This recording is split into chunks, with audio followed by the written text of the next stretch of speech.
Assalamualaikum warahmatullahi wabarakatuh. Salam sejahtera semua pemirsa seluruh Nusantara. Semoga selalu dilindungi oleh Allah Subhanahu wa taala, diberikan kesehatan, umur panjang, lancar rezekinya. Allahumma amin. Kami mau menceritakan keistimewaan kiai-kiai Jawa Madura seluruh Nusantara, termasuk di daerah Palembang, Riau, dan seluruh Nusantara. Mungkin yang kami ketahui lah, mungkin yang kami ketahui hebat-hebatnya kiai Indonesia lah. Khususnya kalau di Sumatera, kalau kami tahunya yang di Riau ada tokoh sufi terkenal namanya Syekh Abdul Wahab Rokan. Itu sangat terkenal kesufiannya. Di Palembang ada namanya Syekh Abdul Somad, Syekh Abdul Somad Al-Palembani, pengarang kitab Salikus Solihin, ringkasan kitab tasawuf. Masih banyak kiai-kiai di Jawa nggak pernah ngenyam di ilmu Timur Tengah, tapi karangan kitabnya dikaji di universitas Timur Tengah seperti Al-Azhar, Maroko. Kitab karangannya Mbah Ihsan Jambes.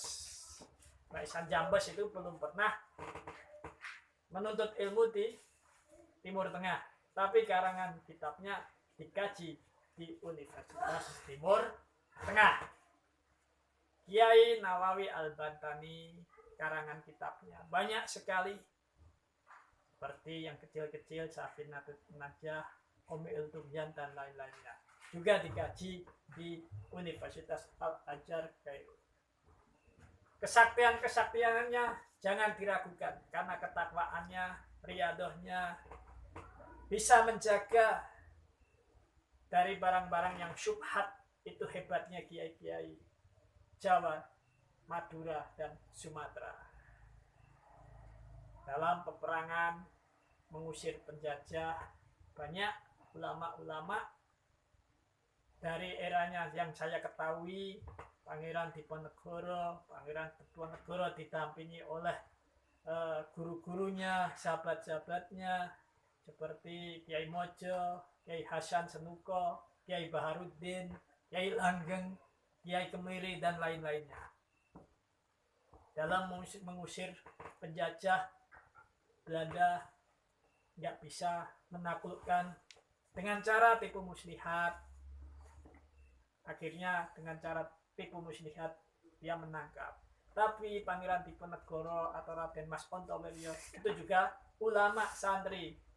Anda bisa melihat di Magelang itu ada museumnya. Di situ masih ada peninggalannya, yaitu kitab Fathul Qorib, kitab Takrib, kitab fikih, kitab klasik, ada tasbihnya. Dia mengaji sama Kiai Hasan Besari Ponorogo, Kiai Adiwongso Mbah Nur Muhammad, yaitu dia mengaji ilmu tasawuf, ilmu hikmahnya pada beliau.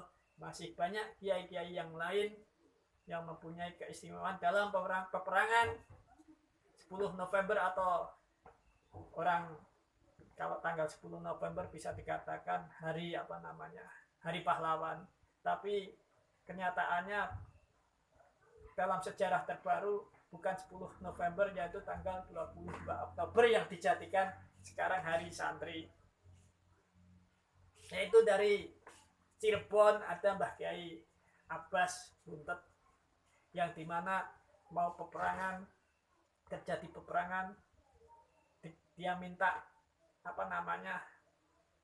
apakah akan terjadi peperangan atau tidak. Dia minta pandangan sama adiknya, yaitu Kiai Anas, yang dia tak akan tahu apa yang akan datang, apa yang akan terjadi. Dia sudah mengetahuinya. Akhirnya Kiai Abbas Buntet ikut peperangan dalam pertempuran yang sangat dahsyat di Surabaya. Belum kiai-kiai yang lainnya. Dan kiai-kiai di Indonesia Kiai Jawa itu multidimensi. Dalam artian multidimensi, dia bukan hanya mengajar ngaji, tapi semua kebutuhan masyarakat, apa yang tadi permasalahan masyarakat, sering diutarakan atau sering sowan kepada Kiai. Baru-baru ini pernah saya melihat sendiri, 5 tahun yang lalu ada orang motornya hilang. Itu dicari di fakultas manapun tidak ada. Motornya hilang, itu soal ke Kiai.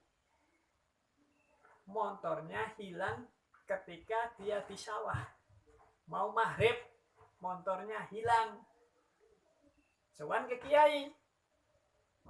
Kiainya mengatakan yang namanya barang hilang itu namanya domir. Kalau domir dicari ke marjeknya atau tempat kembalinya. Enggak dikasih doa, enggak kasih apa-apa. Cuma Kiai itu menjawab yang namanya hilang itu namanya domir. Kalau domir dicari marjeknya. Seminggu kemudian motor itu kembali di tempat semula dia hilang sama kuncinya. Tapi ketahuan malingnya lari tidak tertangkap. Yang penting motornya kembali tanpa doa. Dia itu hanya menjawab barang hilang itu namanya domir. Domir dicari ke marjeknya. Ada yang namanya orang sowan punya penyakit namanya penyakit impoten. Penyakit impoten itu kalau dalam istilah ilmu kedokteran itu nggak bisa berdiri burungnya. Itu kok nggak ke dokter malah sowan ke Kiai.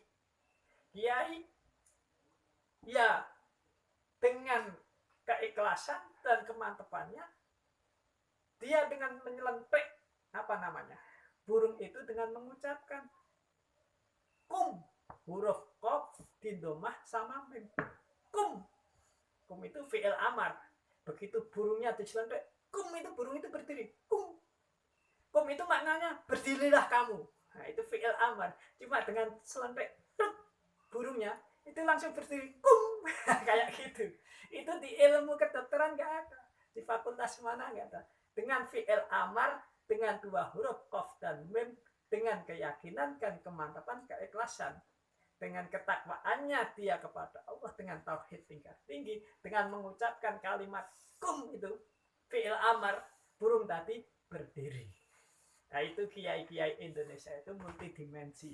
Jadi serba bisa, ya. Dalam perang juga bisa, berdirinya sampai sekarang Pangdam Brawijaya itu yang di Jawa Timur itu karena cikal bakalnya yaitu Mbah Makhrus Lirboyo, seorang ulama besar, pengasuh pondok pesantren Lirboyo. Jadi maaf, ini kami di seperti di kapal, ya, seperti kapal, seperti perahu, seperti perahunya Nabi Nuh.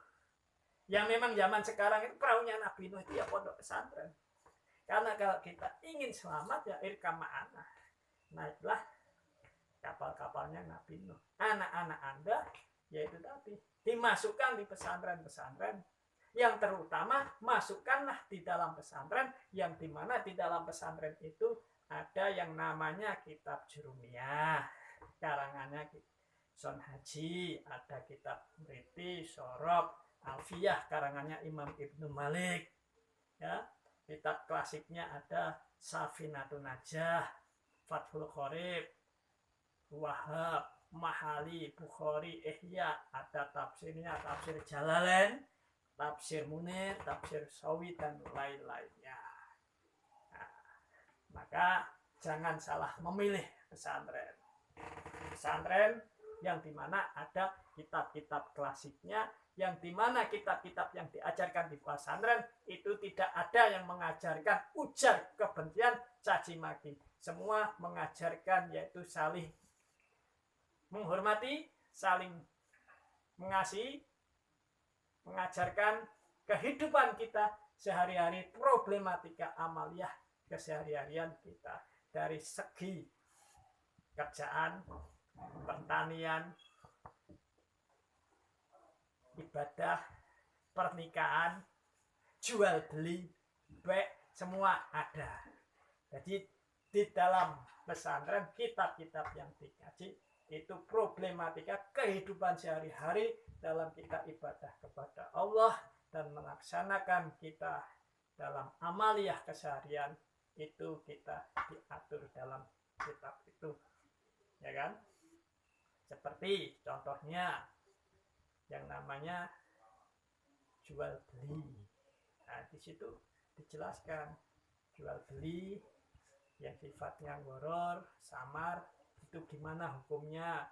Beli apa namanya ketela di bawah, kan ketela kan atau buah yang lainnya tapi di dalam tanah, boleh enggak membeli kayak gitu. Nah, itu dibahas di dalam kitab klasik yang tentang namanya jual beli dan lain-lainnya. Jadi diatur semua kehidupan kita sehari-hari dengan amaliyah dalam kitab-kitab klasik yang dikaji di pesantren. Mungkin dari kami banyak kesalahan dalam tutur kata, minta maaf sebesar-besarnya. Selebihnya semoga manfaat bagi kami dan pada pemirsa sekalian. Salam. Assalamualaikum warahmatullahi wabarakatuh.